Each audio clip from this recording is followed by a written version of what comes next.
सबसे पहले आप तमाम देखने और सुनने वालों को अस्सलाम वालेकुम। मैं उम्मीद करता हूँ कि आप तमाम लोग खैर खैरियत से होंगे। मैं पांच दफा सोचता हूँ उलमाए मक्का ने मेरे इमाम की सिर्फ एक किताब देखकर उन्हें हुजूर का मोजज़ा कहा। अगर मेरे इमाम का फतावा रिज़विया जो 22,000 सफ़हात पर मुश्तमिल है वो देख लेते तो न जाने वो अहमद रजा को क्या कहते। यार मैं नहीं कह रहा, उलमाए बरेलविया के जय्यद उलमा ने लिखा है। उलमाए देवबंद के खिलाफ जो इल्जामात लगाए गए हैं वो ठीक नहीं है। ये किताब इस बात का प्रूफ है। ये किताब इंडिया से छपी हुई और इस किताब को फिर पाकिस्तान में भी छापा गया और इस बात की बहुत बड़ी जय्यद दलील है कि फाजिल बरेलवी ने जो बातें उलमाए देवबंद के खिलाफ लगाई थी सब झूठ का पलंदा थी। और इसने ये लिखा है कि फाजिल बरेलवी ने उलमाए हरमैन को धोखा दिया।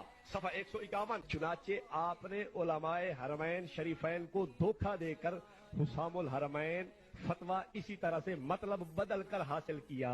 मतलब बदल के अपना फतवा उनको धोखा दिया या नहीं? गौसे पाक, मैं अल्लाह के सारे मुल्कों को इस तरह देखता हूँ जैसे हथेली पे राई के दाने को देखता हूँ। ये तो कहते हैं बुजुर्ग इस तरह देख रहे हैं दुनिया को, बस देखते ही रह गए।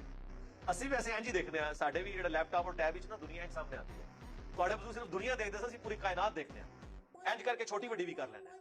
आप सोशल मीडिया उठा के देखें, नौजवान वो बैठे हुए हैं 18-18 साल के छोकरे और वो औलियाए किराम के खिलाफ बकते चले जा रहे हैं। इसने ना मुतकद्दिमीन उलमा सूफिया को छोड़ा, ना मुताखिरीन सूफिया को छोड़ा। दाता अली उसकी जुबान से महफूज रहे, मेहर अली उनकी जुबान से महफूज रहे, ना पाक पतन के बाबा फरीद उसकी जुबान से महफूज रहे, ना हुजूर गौस पाक महफूज रहे। क्लिप इंजीनियर का ऐसा भी देखा जिसमें वो हजरत जुनैद बगदादी के खिलाफ बकवास कर रहा है। तौबा तौबा तौबा।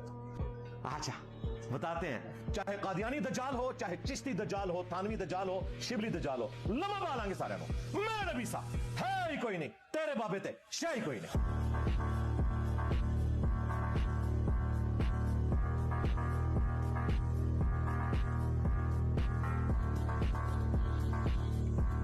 अब ये वीडियो देखने के बाद आपको कोई बात समझ में आई कि इनका बस नहीं चलता कि ये अहमद रजा खान बरेलवी रहमतुल्लाह अलैह को अल्लाह ताला का नौजुबिल्लाह सुबह नौजुबिल्लाह नबी डिक्लेयर कर दें कि ये भी अल्लाह पाक के एक नबी हैं, सुबह नौजुबिल्लाह। और हमें ये लगता था कि ये लोग कुरान मजीद का कभी मुकाबला नहीं कर सकते। आप अलैहिस्सलाम के पास एक ऐसा मौजिज़ा है कुरान पाक जिसका मुकाबला कोई कायनात यानी कि कुल कायनात का कोई भी शख्स जो है, कोई भी जानदार नहीं कर सकता। लेकिन आपने बरेलवियों की ये बात भी आज सुन ली कि उनकी जो फतावा रिज़विया 22,000 पेजों पर मुश्तमिल है। अगर आप उसको पढ़ें तो आप हैरान हो जाएंगे, आप दंग रह जाएंगे कि फिर हम अहमद रजा खान बरेलवी को क्या कहें। यानी कि जो कुरान एक मौजज़ा है जो आप अलैहिस्सलाम पर नाजिल हुआ, उनको हम नबी पाक सल्लल्लाहु अलैहि वसल्लम मानते हैं, और फतावा रिज़विया जो कि 22,000 सफ़ों में मुश्तमिल है उसको पढ़ने के बाद हम अहमद रजा खान को क्या कहेंगे। इनका बस नहीं चलता, इनका बस नहीं चलता। मैं आपको कसम से बता रहा हूं, अगर तौहीद परस्त खत्म हो जाए ना कुछ टाइम के लिए, लोगों में ये बात आग की तरह फैल जाए, जंगल में लगी आग की तरह कि भाई कोई भी तौहीद परस्त बाकी नहीं है, सब मर चुके हैं, तो फिर आप देखिएगा कि ये भोली भाली आवाम को किस तरह से जाहिल करते हैं, किस तरह से गुमराह करते हैं। अभी तो ये ढकी छुपी हुई बातों में पीरों को, अपने मुजद्दिदों को, नबी पाक सल्लल्लाहु अलैहि वसल्लम या तमाम पैगंबरों के या अल्लाह पाक के भी बराबर मतलब ला के खड़ा करते हैं। बहुत सी ऐसी वीडियोस, बहुत सी ऐसी आपने कहानियां सुनी होंगी। लेकिन अगर तौहीद परस्त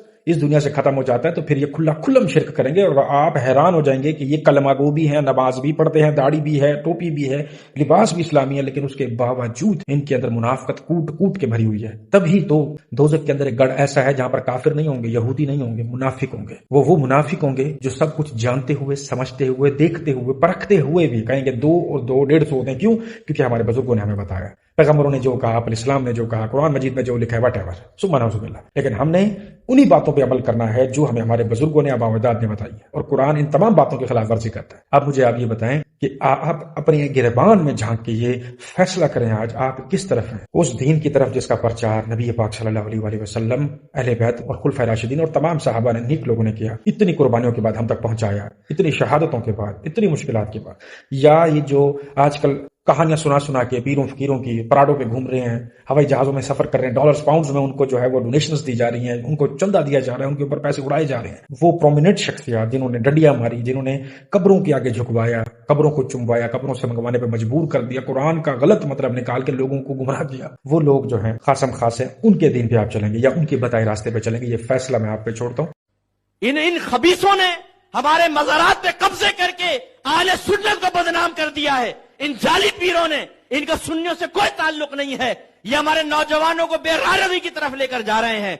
मज़ारात पे ढोल बजा रहे हैं, साहब धमाल हो रहे हैं, एक औरत बीच में बाल घुमा के घूम रही है। ये सुन्नियत है, हराम है ये।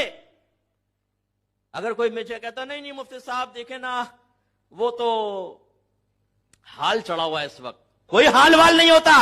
अभी सुई चुबो दो गर्दन के अंदर, सारा हाल खत्म हो जाएगा। कमबख्तों का बहाने बना रखे, मजाक बना रखा है हमारे दीन इस्लाम को, और हमारे नौजवान इनके पास बैठकर अल्लाह के कुर्ब के ख्वाब देख रहे हैं। मैं खुदा की कसम खा सकता हूं, ऐसे जाली लोगों के पास आप 100 साल भी बैठे, कोई फायदा हासिल नहीं होगा। जनाब मुफ्ती अकमल कुरैशी साहब, आप ये बात तो बिल्कुल ठीक कर रहे हैं कि ये लोग मज़ारात पे जाके काबिज हो चुके हैं, मजावर बन के बैठ चुके हैं, सजदा कर रहे हैं, डांस कर रहे हैं, ईदगाह वाला माहौल बनाया हुआ है, शादी ब्याह वाला माहौल बनाया हुआ है, फुल ठरकी सीन चल रहे हैं, फुल नशाइयों वाले सीन चल रहे हैं। ये है आपकी तमाम मज़ारों का हाल। तभी तो आप अलैहिस्सलाम ने कब्रों को पक्का करने, उधर मजावर बन के बैठने, ईदगाह बनाने, चूना लगाने, लिखाइयाँ करने, रंगरलियाँ मनाने से मना फरमाया था। आप ये बात भी अपनी आवाम को बताएं कि ये तमाम काम और जो मज़ारें बनाई गई हैं या जो कब्रें पक्की की गई हैं, क्योंकि मैंने आप ही की एक वीडियो देखी थी जिसमें एक बंदे ने सवाल किया कि क्या कब्रों को पक्का करना जायज़ है, तो आपने जवाब में ये कहा था कि जी अगर कफन चोरी होने का डर है, किसी खातून के साथ ज़िना होने का डर है, किसी की आज़ाद चोरी होने का डर है, तो आप फिर कब्र पक्की बनवा सकते हैं।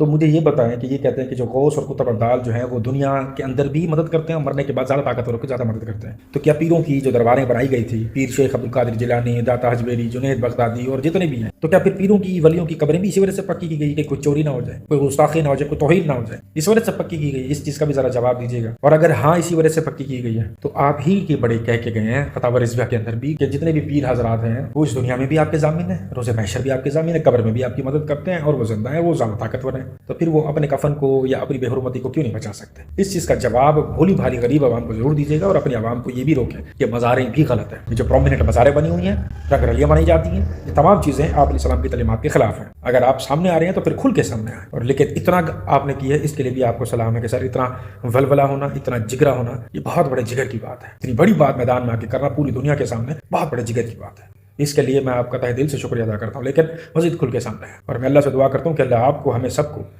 खालिस तौहीद समझने, उस पर अमल करने और फैलाने की तौफीक अता फरमाए।